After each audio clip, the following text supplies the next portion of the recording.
Hola, bienvenidos. ¿Cómo están? Yo aquí, gordito como siempre y esperando pegar el estirón. Vamos a recordar un poquito el aspecto estructural de las máquinas de corriente continua. Decíamos que estaban formadas por un estator, llamado también inductor, que tiene un núcleo de hierro, en el cual se encuentran los devanados inductores, llamados también bobinas de campo.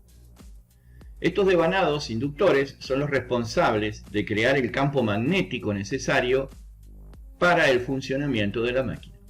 Este campo magnético se crea a partir de la circulación de una corriente eléctrica a través de dichos devanados, que se llama corriente de excitación. ¡Wow!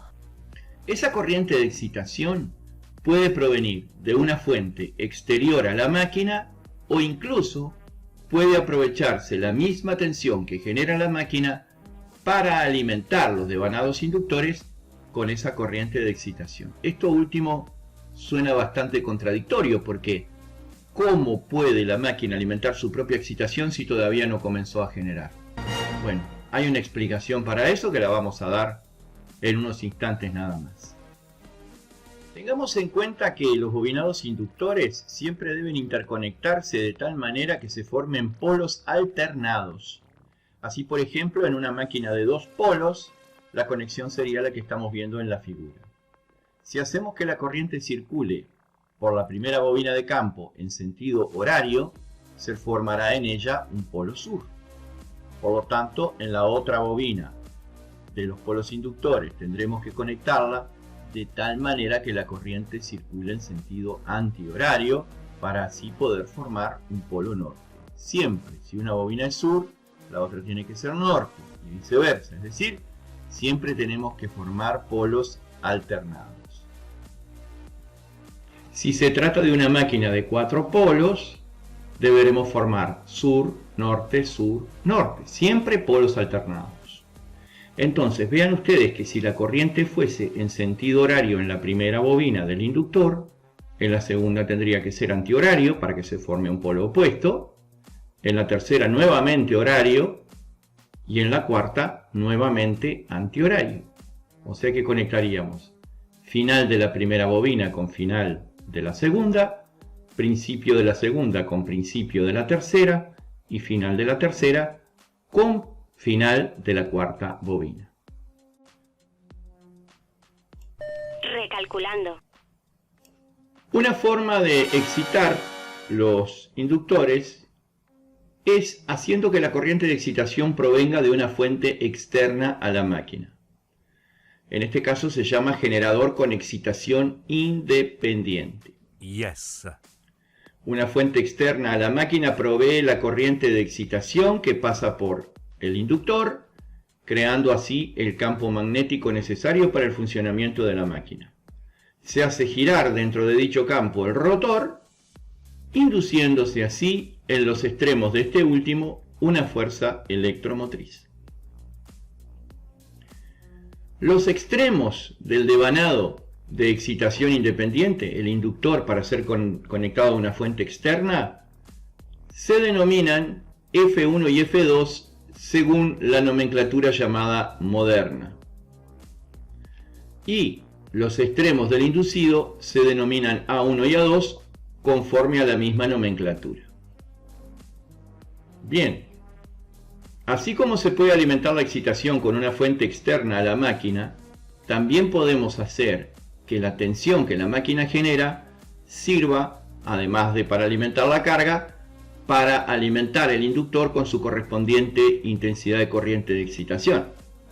Ahora, aquí surge un problema, una contradicción. ¿Cómo puede la máquina alimentar su excitación si todavía no está generando? O sea, no genera porque no tiene excitación y no tiene excitación porque no genera.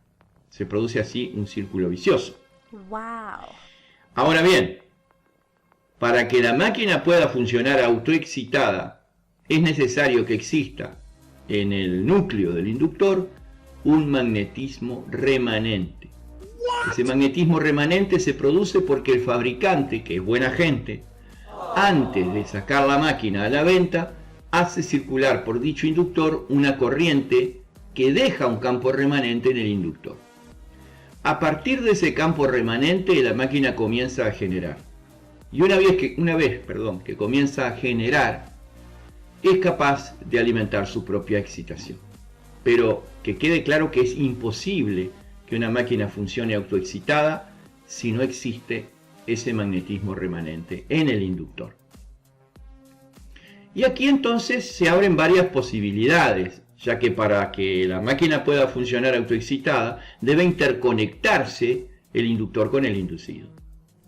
Tenemos así el generador shunt, donde el inductor se conecta en paralelo con el inducido, el generador serie, donde el inductor se conecta en serie con el inducido, el generador compound, que tiene un campo inductor para ser conectado en paralelo con el inducido y otro campo inductor para ser conectado en serie. ¡Wow!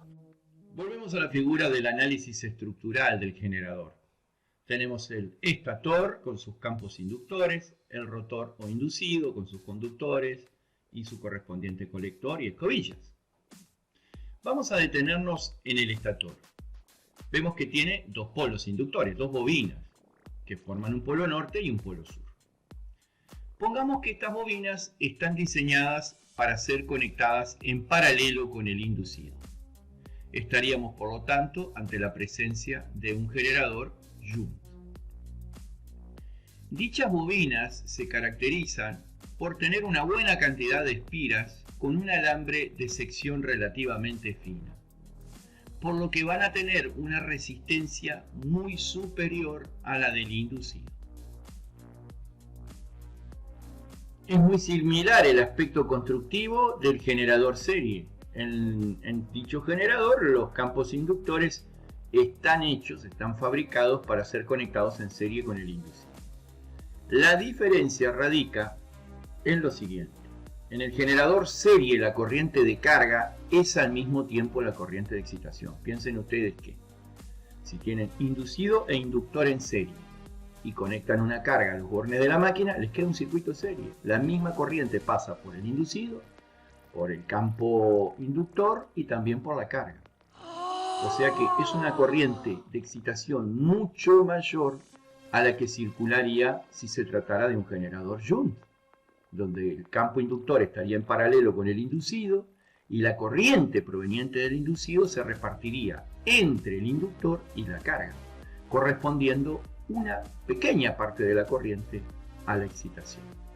Por eso decíamos que en el caso del campo shunt se fabrica con una cantidad relativamente importante de espiras y una sección bastante fina de alambre. Aquí es al revés. Tiene mucho menos vueltas el campo serie que el campo shunt y está hecho con un alambre mucho más grueso, por la simple razón de que en estas máquinas, en estos generadores, la corriente de excitación tiene el valor de la corriente de carga. Así que yo no puedo tomar cualquier generador y conectar el inductor en serie o en paralelo indistintamente. El generador shunt viene con un campo específicamente diseñado para ser conectado en paralelo con el inducido. Y el generador serie viene con un campo específicamente diseñado para ser conectado en serie con el inducido. En el caso del generador compound, como podemos ver, cada polo tiene dos devanados. Un devanado pertenece al campo shunt y un devanado pertenece al campo serie. Es cierto. Estos devanados, por supuesto, se conectan como corresponde para formar polos norte y sur, pero son dos devanados completamente independientes. Para que la máquina trabaje como generador shunt, debemos conectar el devanado shunt en paralelo con el inducido. Si a esa conexión le agregamos el campo serie, entonces se convierte en un generador compound. Vale aclarar que el campo serie en los generadores compound no tiene la misma cantidad de ampervueltas que en los generadores serie, que son solamente serie y no tienen campo shunt. Aquí la función del campo serie es complementar al campo shunt, complementar la excitación, complementar el campo inductor. O sea que no están hechos para trabajar solo como generadores serie. Aquí entonces surgen dos posibilidades. Que el campo serie se sume con el campo shunt, en cuyo caso estaríamos ante la presencia de un generador compound aditivo, o adicional, o que el campo serie se reste con el campo Joule, en cuyo caso estaríamos ante la presencia de un generador compón sustractivo o diferencial. Suena bastante lógico admitir que el hecho de que el campo serie se sume con el campo Joule es una ventaja, porque se están complementando los campos inductores. ¿En qué caso puede servir esto? Y bueno, puede servir para compensar la caída de tensión que se produce en la línea. Todos sabemos que los conductores eléctricos tienen resistencia y que al pasar corriente a través de esa línea se produce una caída de tensión. Para compensar esa caída de tensión, podríamos sumarle al campo Joule el campo serie. Pero no se encuentra ninguna ventaja a simple vista en que el campo serie se reste con el campo Joule. Sin embargo, existe un caso de aplicación puntual, y es en las soldaduras de dínamo. O sea, dínamo y generador de continua es exactamente lo mismo. Hay máquinas de soldar que son dínamos, movidas por un motor eléctrico. Entonces se energiza el motor eléctrico y se aprovecha la tensión generada por la dínamo para soldar. Esas soldaduras trabajan permanentemente en cortocircuito, como toda máquina de soldar.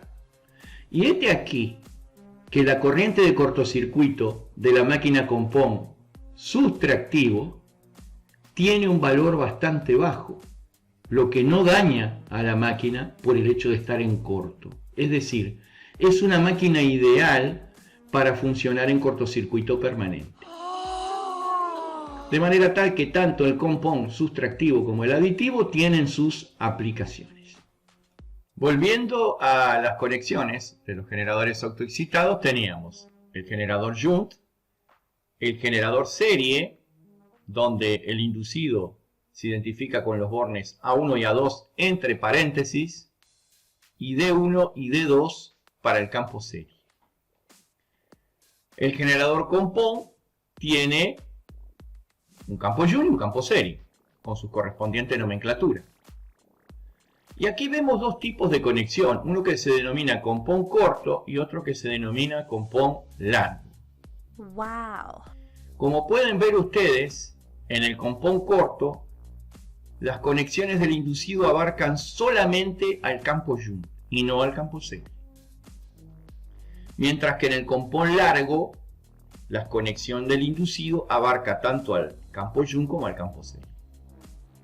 Son dos formas de conectar que no modifican significativamente el comportamiento de la máquina. Así que prácticamente tanto da usar una conexión como la otra. No hay diferencia en la práctica. Luego habíamos dicho que según el campo serie se sume o se reste con el campo Joule, teníamos el compón aditivo y el compón sustractivo. Y ahí sí, como explicamos antes, la diferencia entre una conexión y otra hace a la diferencia de comportamiento de la máquina.